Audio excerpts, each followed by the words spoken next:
You're watching ABC News Breakfast. We'll have all the news headlines for you in just a moment. But first, mental health is shaping up to be a key election issue for all the major parties.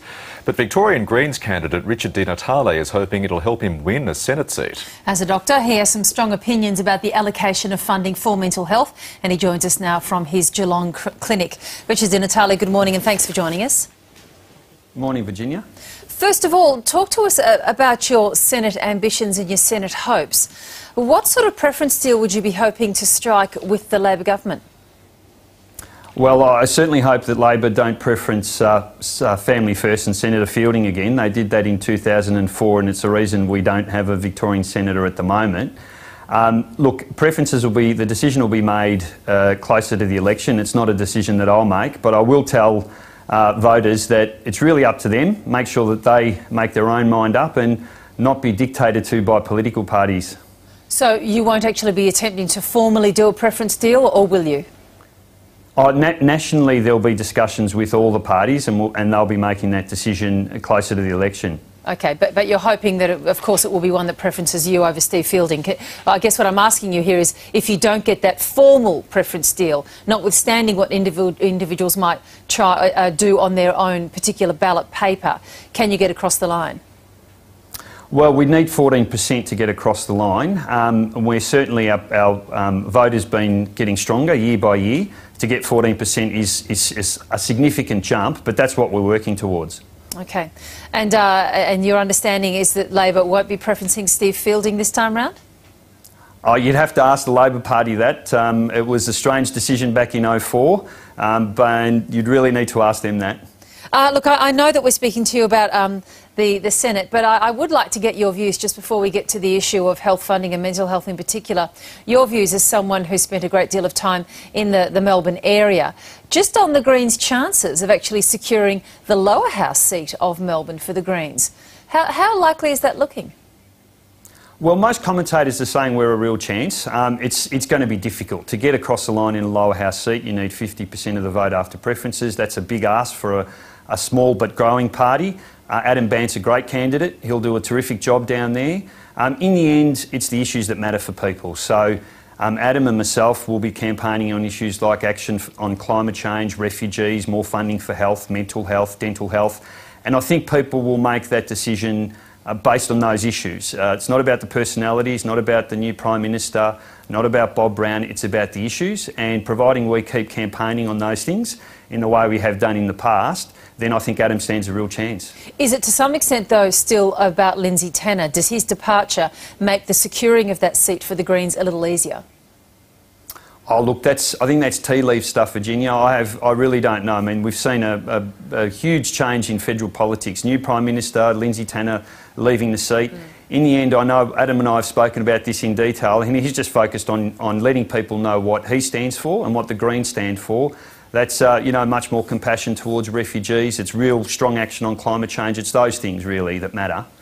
Now, the issue, though, I guess, is differentiation for the Greens. And with the new Prime Minister, Julia Gillard, it would seem to the commentators, step by step, is knocking on the head the issues that could cause her problems at the ballot box, and we're expecting her announcement on asylum seekers this week. If there is a toughening of that policy, do you think that plays well for potential Greens voters, or does it simply isolate you as a movement away from the mainstream? Well, firstly, Virginia, I think it's sad for the country. I think that's the most important thing to remember is if there's a toughening on that policy, it really is bad for the country. It doesn't matter whether it's good or bad for the Greens, it really is bad for the nation. We're a nation that needs to show more compassion and humanity to refugees. These are people who have been through living hell, and we can afford to do it. What we need to at this point really is leadership from our politicians. Rather than pandering to people's fears, we need governments to stand up, make the case for more compassion and humanity. We can do it. We're a wealthy, rich, prosperous country. These people have been through living hell. It's a very, very small number, a very small proportion of our total migration intake. And what I want to see from Julia Gillard and from all politicians is some leadership on this issue. You just used the phrase about pandering to people's fears. Is that what you believe Julia Gillard is doing when she deploys phrases such as it's not just political correctness in order when you say that you've got concerns about unexpected arrivals? Is she pandering to people's fears in your view? Look, I think with this issue it's very easy to take the low road. We've got politicians, well both the old parties, who are in a race to the bottom to see who can sound tougher on the issue of asylum seekers and refugees. But there's some important facts in this debate that keep going unmentioned. That's the fact that we have, as a proportion of our migration intake, a very small trickle of refugees. This isn't about border protection, it's about showing some compassion and some humanity, and we can do it as a nation. We did it in the 1980s when we had the influx of Vietnamese refugees. It was a bipartisan approach, and I want to return back to that era when this sort of politics wasn't practiced by either of the old parties, and we get back to talking about things like mental health, dental care, action on climate change, all of the things that we really should be doing as a nation to take the country forward. Richard Di Natale, Kevin Rudd, the former Prime Minister, was seriously criticised really in the dying days of his Prime Ministership over his managing of mental health funding. That's changed. He's no longer in charge, Julia Gillard is, but nonetheless you still have the same Health Minister, Nicola Roxon, in charge of that portfolio. Do you actually believe that things will change now under Julia Gillard? I think the pressure on the Labor Party will be irresistible now to get some action on this front. The Greens for several years have been campaigning very hard through the work of our Senator Rachel Siewert on getting more funding for mental health, for things like early intervention, primary care, transitional beds and so on. And now we've seen Abbott come to the party with a significant investment in mental health. I think the scale of the investment's appropriate. It's disappointing that he's decided to take money away from e-health, which I think is also important, particularly for mental health sufferers.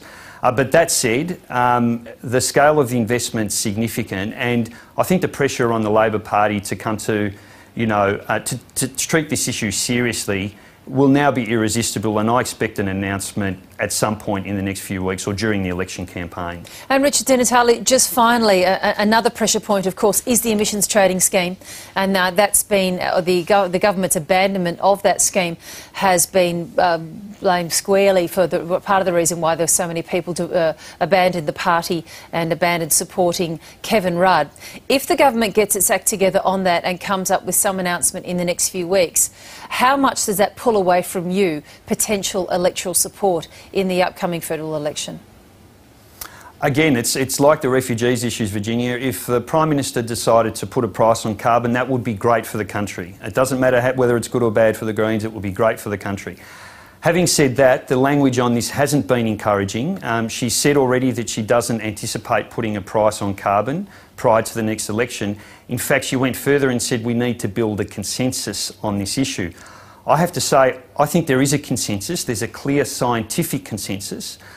There may not be a political consensus, but there is a scientific one, and we need to act. We need to put a price on carbon. The Greens have been proposing a price on pollution, a carbon tax, simple and straightforward, as a way of breaking the deadlock. But as yet, no joy with the new Prime Minister. We've got our fingers crossed, and I'm hoping. Richard Di Natale, good to talk to you this morning. Thanks for making some time. Pleasure, Virginia.